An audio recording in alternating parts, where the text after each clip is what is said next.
আসসালামু আলাইকুম রহমতুল্লাহি ওয়া বারাকাতুহু। মহিলাদের যৌন উত্তেজনা বাড়ার কিছু নিয়ম কানুন আছে। এর মধ্যে একটি ট্যাবলেট আছে, যেটা হচ্ছে ফ্লিবান ট্যাবলেট। অনেকেই খেয়ে থাকেন। এটা খেলে কি হয় বা এটা খাওয়া কতটুকু যৌক্তিক বিষয়, সে সম্পর্কে আপনাদেরকে কিছু বলবো। আপনি কোন আমল করে আপনার চাহিদা উত্তেজনা বাড়াতে পারেন, সে ব্যাপারে কিছু বলার চেষ্টা করবো ইনশাল্লাহ। তো প্রথম কথা হচ্ছে, এই যে ফ্লিবান যে ট্যাবলেটটা, এটি আপনার 50 টাকা করে প্রতি পিস নেওয়া হয়ে থাকে। তো এই যে ট্যাবলেটটা আপনি খাবেন, আপনি কি কোনোদিন চিন্তা করছেন, কোনোদিন কি বুঝতে পারছেন যে এটা কেন, এটা কিসের প্রয়োজন?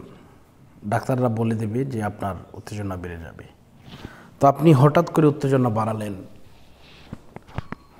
কিন্তু আপনি কি জানেন আপনার শরীরে যে কত ক্ষতি হয়, মাথার মধ্যে যে কত ব্রেনে কত চাপ যে পড়ে যায়, আপনি কি বুঝেন?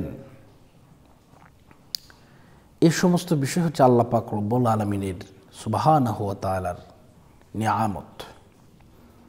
এই আল্লাহর নিয়ামত আপনি যদি উপভোগ করতে চান, আপনাকে কিছু কিছু বিষয় আসে, এগুলা মেনটেন করতে হবে। এর মধ্যে এক নম্বর হচ্ছে, এই ওষুধ এগুলা না খেয়ে আপনাকে ভালো খাবার খেতে হবে। আপনাকে শক্তিবর্ধক যে খাবারগুলো আছে, এই খাবারগুলো খেতে হবে।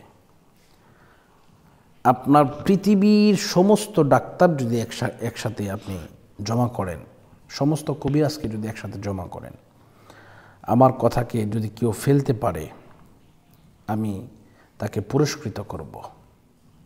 তো প্রথমত আপনাকে যে কাজটা করতে হবে, সঠিক কিছু খাবার আছে, এগুলো খেতে হবে। আমি খাবারের নামগুলো বলে দিচ্ছি। এর মধ্যে এক নম্বরের তালিকায়, তা হচ্ছে আপনার খেজুর। খেজুর যদি কেউ খায়, তার সমস্ত প্রোটিন তার শরীরের মধ্যে চলে আসে। 2 নম্বর হচ্ছে দুধ, 3 নম্বর হচ্ছে ডিম, 4 নম্বর হচ্ছে কলা, 5 নম্বরের যে বিষয়টা আপনাদেরকে বলবো তা হচ্ছে কাঁচা ছোলা। কাঁচা ছোলা আমরা অনেকেই চিনি, অনেকেই চিনি না।